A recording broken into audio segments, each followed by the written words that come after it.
Bonjour, ici Marie-Hélène pour Cytosanté. Aujourd'hui, je reçois le docteur Évelyne Bourdois-Roy et nous allons parler du jeûne. Bonjour. Bonjour. Le fameux jeûne que les gens ont peur ou ont beaucoup de questions à ce sujet-là. Est-ce qu'on est obligé, quand on suit l'alimentation cétogène, de faire un jeûne? Non, en fait, le jeûne, qu'il soit jeûne prolongé ou qu'il soit jeûne intermittent, c'est quelque chose qui, en général, se marie bien avec l'alimentation faible en glucides et cétogènes, mais qui n'est pas du tout obligatoire.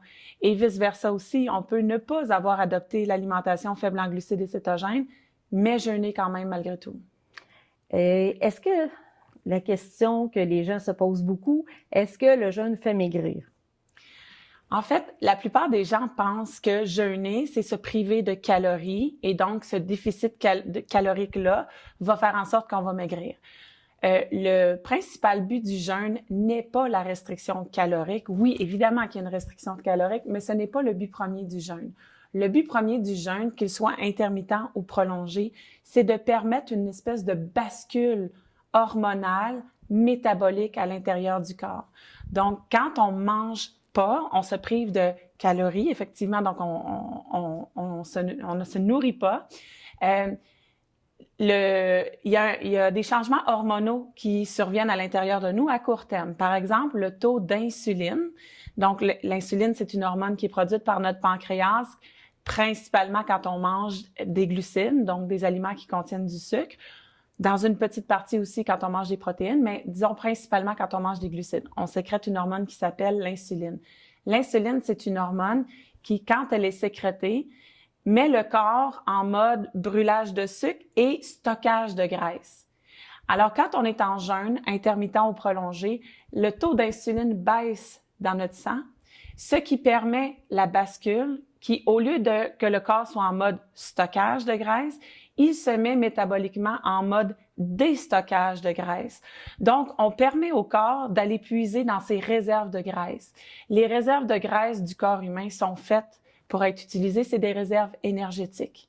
Puis dans un corps sain, dans un métabolisme sain, il y a une alternance entre les moments où on stocke de l'énergie et les moments où on déstocke de l'énergie. Et quand on commence à prendre du poids puis à être vraiment en surpoids, c'est qu'il y a un déséquilibre hormonal de stockage et de déstockage. On se retrouve à être souvent en mode stockage et beaucoup moins souvent en mode déstockage. Donc, le jeûne intermittent, comme l'alimentation cétogène, l'alimentation faible en glucides, c'est une façon d'amener le corps à refaire cette bascule-là métabolique et d'aller plutôt vers le brûlage des graisses. Donc, oui, il y a les calories qu'on ne consommera pas, mais ça, c'est moyen comparé aux effets hormonaux à l'intérieur de notre corps. Il faut aussi dire que quand notre corps est en mode brûlage de graisse, donc il y a accès à de l'énergie, fait qu'on n'est pas en mode famine. On est en mode plein d'énergie, mais cette énergie-là provient de l'intérieur de notre corps plutôt que de provenir de la bouche. Et le corps humain a été fait pour ça. On est fait pour stocker et on est fait pour déstocker, pour garder un poids santé. Quand on est en mode déstockage, donc en mode perte de poids, brûlage des graisses que vous accumulez, tu sais, dans votre bédaine, sous votre menton, vos fesses, vos cuisses, là. On l'aime, ce mode-là. Mais quand on est en mode brûlage de graisse, il y a aussi des hormones qui sont sécrétées et d'autres substances qui sont sécrétées par le corps qui sont coupe-faim. Donc, en général, les gens qui sont en jeûne intermittent ou en jeûne prolongé peuvent avoir des petites vagues de faim de courte durée et c'est pas de la faim qui est très, très puissante et qui fait en sorte qu'on n'est plus capable de penser, qu'on en tremble, qu'on n'est pas bien. Ça se passe. Ça se passe. On peut avoir un petit creux, puis là, on prend un verre d'eau et ça se passe tout seul. Et on dit aux gens, évidemment, qui sont en jeûne intermittent ou prolongé, s'ils se sentent vraiment pas bien, là, tu sais, ils sont dans un état où physiquement ils ne sont pas bien, et là, de ne pas pousser le jeûne, de simplement le cesser. Mais en général, les gens qui jeûnent rapportent qu'en fait, ils se sentent super bien, ils sont pleins d'énergie, plein de clarté mentale. Il y a même des gens qui nous disent, hey, là, j'ai trop d'énergie quand je jeûne, là, il faut que je modère un peu. Donc, en fait, c'est ça. Le jeûne intermittent, ce qui nous permet de faire, c'est vraiment une bascule métabolique, une bascule d'hormones. On passe du mode stockage des graisses au mode déstockage des graisses. Et c'est ça qui est intéressant métaboliquement. Il y a souvent une question qui revient chez les gens, c'est est-ce que je dois être active durant un jeûne ou je dois être plutôt apaisée, calme à la maison là, pendant un jeûne? Moi, je suggère à mes patients de rester actifs et de penser à autre chose que la nourriture, tu sais, que l'heure du lunch, que le garde-manger qui est à côté. Parce que quand on est à la maison et on jeûne, on peut être tenté là, par habitude ou par envie psychologique d'aller grignoter un petit quelque chose. Puis on peut trouver ça plus dur. Moi, personnellement, je pratique le jeûne intermittent, surtout mes journées de clinique qui sont très, très, très chargées. C'est pratique. J'ai pas faim, je suis occupée, je suis pleine d'énergie, je suis pleine de concentration et la journée passe très bien. Je m'entraîne aussi à jeûn, comme la plupart des gens qui pratiquent le jeûne intermittent, se rendent compte qu'on peut très bien s'entraîner physiquement, que ce soit de la musculation, que ce soit du cardio, on peut s'entraîner. On n'est pas privé d'énergie. On dit à notre corps d'aller puiser dans ses réserves. Donc, la plupart d'entre nous avons amplement d'énergie stockée dans notre corps que le corps peut utiliser en cas de besoin, en cas d'exercice ou travail régulier ou travail physique. Même les gens qui font du gros travail physique peuvent très bien le faire tout en étant en jeûne, intermittent ou prolongé. Est-ce que vous pouvez juste...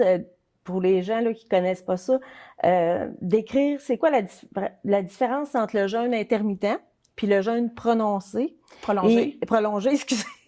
Et puis, qu'est-ce que les gens doivent prendre durant le jeûne? Ben, consommer, là. Oui, il faut faire attention d'abord et avant tout pour les gens qui sont plutôt fragiles, les gens qui ont certains problèmes de santé et les gens qui prennent certains médicaments. C'est pas nécessairement tout le monde qui devrait jeûner de manière prolongée. Donc attention aux personnes qui prennent par exemple de l'insuline ou des médicaments qui peuvent causer des hypoglycémies, ce genre de choses-là. Ou certains médicaments qui peuvent pas se prendre à jeun. Et ça, ben la meilleure façon dans le fond de le savoir, c'est de consulter son pharmacien. Les pharmaciens sont très au courant du genre de médicaments qu'on peut ou qu'on peut pas prendre si on est à jeun et peuvent nous donner des conseils là, le cas échéant. Certains médicaments devraient être pris non à jeun. Dans ce cas-là, des fois, on peut suggérer de prendre un grand verre d'eau avec du psyllium dedans, peut-être 2 cuillères à table de psyllium, laisser épaissir, boire ça, et là, c'est correct de prendre nos médicaments. Donc, à discuter avec son pharmacien. Sinon, la différence entre le jeûne intermittent et le jeûne prolongé. Le jeûne intermittent, en fait, c'est tout ce qui est, disons, sauter un repas et plus. Donc, mettons, sauter le déjeuner, c'est un des plus fréquents protocoles de jeûne que les gens adorent. Et évidemment, c'est un peu controversé parce que ça fait longtemps qu'on se fait dire que le petit déjeuner, c'est le repas le plus important de la journée. Oui. Mais en réalité, d'un point de vue métabolique, c'est probablement le moins important de la journée, le petit déjeuner pris le matin en se levant. Par opposition au dîner ou au souper, par exemple. Donc, ça n'est pas problématique de sauter le petit déjeuner, mais ça dépend de ce qu'on mange, bien sûr, par la suite, là, pour le restant de la journée. Donc, sauter le petit déjeuner, les gens appellent ça jeûne intermittent, 16-8 ou 24, quelque chose comme ça. Quand on entend les termes 16-8, 24, etc., le premier chiffre, 16, par exemple, se réfère à la durée, le nombre d'heures qu'on a passé sans manger. Donc, si vous terminez de souper à 6 heures le soir, vous ne mangez rien pendant la soirée. Toute la nuit, vous mangez rien, évidemment, c'est ça. Ouais. Et là, le matin, on déjeune pas tout de suite. On peut prendre un café là quand même ou un thé ou quelque chose comme ça. Et au moment où on dîne le midi, ben on vient de faire là tout ce temps-là sans manger. Donc, on est en jeûne intermittent. Pendant tout ce temps-là, on a permis une bascule métabolique vers le brûlage de graisse plutôt que le stockage de graisse. Donc, c'est pour ça que c'est intéressant d'un point de vue métabolique de sauter le petit déjeuner le matin si on n'a pas faim, si on est bien, si on est capable de le faire. Maintenant, on peut sauter un deuxième repas, donc sauter le dîner, le lunch, par exemple. Donc, si on mange à 6 heures, on termine de manger à 6 heures le soir, toute la soirée, toute la nuit, toute l'avant-midi sans manger, et puis tout le dîner jusqu'au prochain repas, donc on fait un 24 heures. Fait que ça, c'est un 24 heures de jeûne. Si on fait un 24 heures ou un 16 heures ou un 20 heures ou même un 36 ou un 42, donc on jeûne, on arrête de jeûner. On jeûne, on arrête de jeûner. C'est ça qu'on appelle du jeûne intermittent. Okay. Ouais. Par opposition à du jeûne prolongé, le jeûne prolongé, c'est quand on fait 3 jours, 5 jours, 7 jours, 14 jours et plus. Ça, c'est vraiment une longue période pendant laquelle on fait du jeûne. Donc ça, c'est pas intermittent, mais c'est du jeûne prolongé. Est-ce qu'il y a un maximum de jours?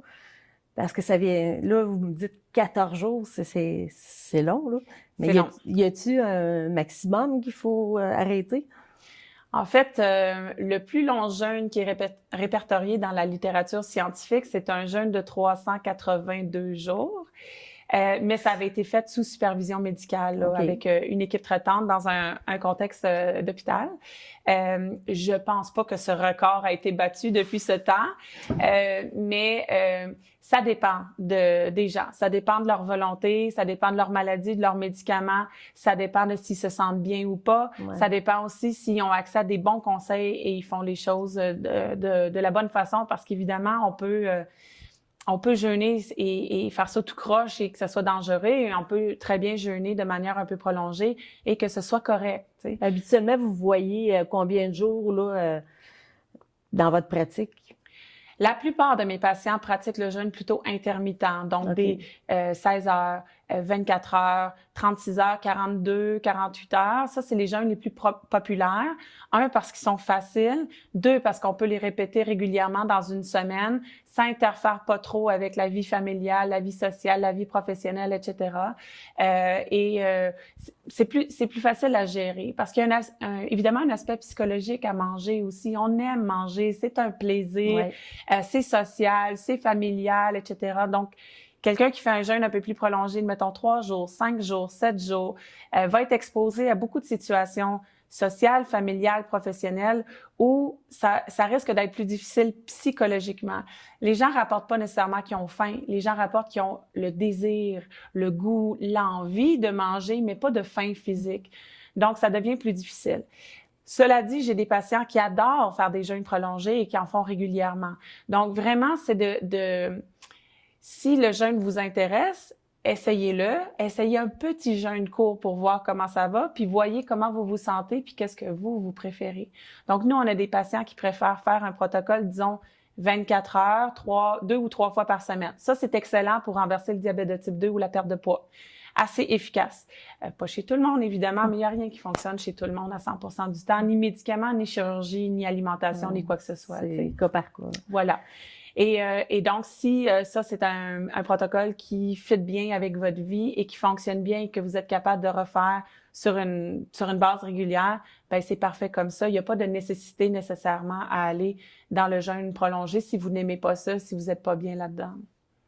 Une autre question là, qui m'intéresse beaucoup, c'est quand on a fini notre jeûne, comment il faut recommencer tranquillement à manger? Qu'est-ce qu'on devrait faire, là?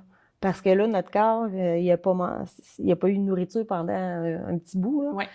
Comment on reprend, là, tranquillement?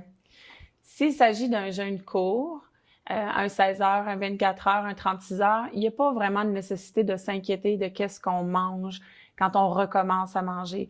C'est plus une question pertinente dans les jeûnes plus longs, plus prolongés. 3 jours, 5 jours, c'est pas tant problématique. 7 jours, 14 jours et plus, là, on peut avoir un problème de refeeding syndrome qu'on appelle. C'est rare, mais ça peut survenir. Donc, il faut faire attention. Le refeeding syndrome, dans le fond, c'est le syndrome de réalimentation. C'est quand on était vraiment une longue période sans manger du tout, puis on se remet à manger. Il peut y avoir une espèce de shift d'électrolytes à l'intérieur du corps, incluant le sodium, le potassium, le phosphore, etc., le calcium, qui peuvent être problématiques. Donc, c'est pour ça qu'on dit que les jeûnes prolongés devraient se faire sous supervision médicale, idéalement, pour éviter ce genre de situation-là. Les jeûnes courts, ce n'est pas problématique. Donc, Ce qui arrive fréquemment, par contre, c'est que quand les gens se remettent à manger, ça peut leur donner mal au cœur, ou ça peut leur couper l'appétit après quelques bouchées, ou ils peuvent avoir de la diarrhée tout de suite après. Fait que, il faut faire attention, puis il faut faire des tests un peu sur soi-même, tu sais. Et moi, ce que je dis à mes patients, c'est si ça fait 2 jours, 3 jours que vous n'avez pas mangé, l'idéal, c'est pas de vous lancer dans un énorme repas très, très, très, très gras. OK? Ça va être un choc pour le corps. Fait que vous pouvez recommencer à manger avec un repas d'une plus petite taille, moins gras. Mettons, faible en sucre, moyen en gras, là, disons, pour pas faire un choc, avec des protéines de manière modérée, plus petite portion, voir comment ça va. Ça va bien, 1 heure, 2 heures plus tard, quelque chose comme ça, ben là, vous pouvez manger un repas régulier peut-être. Mais ça, c'est à tester, à voir chacun. Moi, personnellement, quand je fais des jeûnes un peu plus prolongés et que je recommence à manger, j'ai pas de problème. Donc, moi, ça va bien. Mais d'autres c'est pas patients, pareil c'est ça. sur certaines personnes. Il faut le tester soi-même, voir Exactement. comment ça va. C'est ça. Et qu'est-ce qui est conseillé de l'eau avec du sel? Pendant un jeûne, Oui. qu'est-ce qu'on peut consommer pendant un jeûne? Oui. Bien, ça dépend des raisons pour lesquelles vous jeûnez. Si vous jeûnez pour des raisons, disons, vous recherchez certains bienfaits métaboliques comme l'autophagie, ou vous le faites parce que vous avez un traitement de chimiothérapie, parce que vous avez le cancer, ou des raisons un petit peu plus médicales, thérapeutiques, un peu plus flyées, là, oui, on recommande eau et sel, simplement. Rien d'autre. OK. Mais si vous le faites pour la perte de poids, le bien-être, la réduction de l'inflammation, la clarté mentale, juste parce que vous aimez ce style de vie-là, etc., etc. Si vous le faites pour ce genre de raisons-là, ben vous pouvez consommer évidemment de l'eau puis du sel avec vos médicaments, avec votre magnésium, votre vitamine D, vos oméga 3, ça c'est correct. Mais vous pouvez aussi consommer du thé ou du café, du bouillon fait maison avec des os qui ont bouilli longtemps. Moi, personnellement, à chaque fois que je mange du poulet, je conserve les os dans un gros sac ou dans un gros contenant au congélateur. Et quand j'en ai suffisamment, je mets ça dans un chaudron, je couvre d'eau, j'amène à ébullition et après ça, je réduis le feu au minimum juste pour que, tu sais, ça bouillonne un petit peu et je le laisse là pendant 24 heures. Okay. Après ça, c'est ça qui appelle le bouillon de poulet. Là. Voilà, le bouillon d'os. Bouillon d'os, c'est ça. Ça peut être fait avec n'importe quel os. Ça peut être des os de bœuf, ça peut être des os d'agneau, ça peut être tu sais, des carcasses de poisson, des choses comme ça. Moi, je préfère le goût du bouillon de poulet. Donc, on peut boire du bouillon de poulet comme ça. S'il a mijoté longtemps, 12 heures, 18 heures, 24 heures, il est très riche en vitamines, minéraux, collagène, etc. Donc, c'est un bon support à consommer pendant le jeûne. En plus, ça goûte bon, c'est chaud, c'est réconfortant, ça remplit le ventre. On peut mettre du sel là-dedans, on peut mettre des saveurs. Parfois, je mets de la coriandre fraîche hachée. Parfois, je mets un petit trait de jus de citron avec un peu de tabasco. Parfois, je mets du vinaigre de cidre de pomme parce que j'aime bien le goût dans mon bouillon. Il y a toutes sortes de choses là, qu'on peut faire. Moi, quand je jeûne, je me fais un petit bar à bouillon. Fait que chacun de mes bouillons goûte différent, puis je trouve ça intéressant. Tu sais. C'est réconfortant. Donc, on peut boire du bouillon, on peut boire thé, café, on peut mettre un peu de crème. Oui, c'était ma question, justement. Oui, moi, je suis pas encore rendue au niveau Jedi où je prends mon café noir. Fait que même en jeûne, moi, je mets un petit trait de crème, 35% dans mon café, juste pour que le goût soit agréable pour moi. Mais est-ce qu'on peut en consommer peut-être 3 cafés dans une journée durant un jeûne? On peut. Ou c'est trop? Tout dépend. Tout dépend de ce que vous mettez dans votre café, puis tout dépend aussi si vous êtes sensible à la caféine ou pas, hein, parce que je voudrais pas, moi, que ça ait un impact sur votre sommeil, puis ou sur votre anxiété, ou que ça vous donne des palpitations, des choses comme ça. Mais disons que vous tolérez bien 3 tasses de café par jour. 3 tasses. Crème? Avec un peu de crème. C'est pas problématique. Okay. Ce qu'on veut, c'est éviter de rebasculer dans le mode stockage des graisses. Donc, on veut éviter de donner une raison métabolique à notre corps de faire cette bascule-là. Donc, un petit peu de crème qui contient pratiquement pas de glucides, ça va pas vous amener à faire la bascule. Quelques calories ne vont pas vous amener à faire cette bascule-là. Donc, oui, on peut se permettre, on peut même mettre du gras dans son café dans un premier temps. Fait que si vous n'êtes pas du tout habitué à jeûner, puis vous avez faim, puis vous trouvez ça difficile, dans un premier temps, on peut se faire un café gras. Donc, un café noir dans lequel on peut mettre comme une cuillère à table de gras de coco, par exemple, puis une demi-cuillère à table, pour dire une affaire de même, de crème, 35%. C'est sûr que vous ingérez un peu de calories, mais ça va être rapidement dépensé. Mais comme ces calories-là ne contiennent pas ou très, très, très, très peu de glucides, vous ne sécréterez pas d'insuline. Et donc, la bascule peut se faire. Donc, on peut se servir de café gras dans un premier temps, comme béquille, pour apprendre au corps, « Hey, c'est correct que je te mette pas de la nourriture solide à tout bout de champ, à toutes les 2-3 heures, tu sais. C'est correct, ça va aller, puis tu vas survivre, puis tout va bien aller. » Mais c'est une béquille.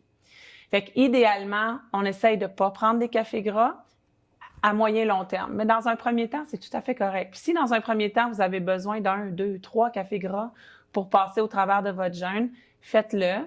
Puis la fois d'après, essayez d'en prendre un de moins ou de diminuer vos quantités tranquillement, pas vite, pour en arriver à être à l'aise avec le jeûne, juste avec du bouillon, de l'eau, du sel, du café, du thé, avec un petit trait de crème si c'est nécessaire.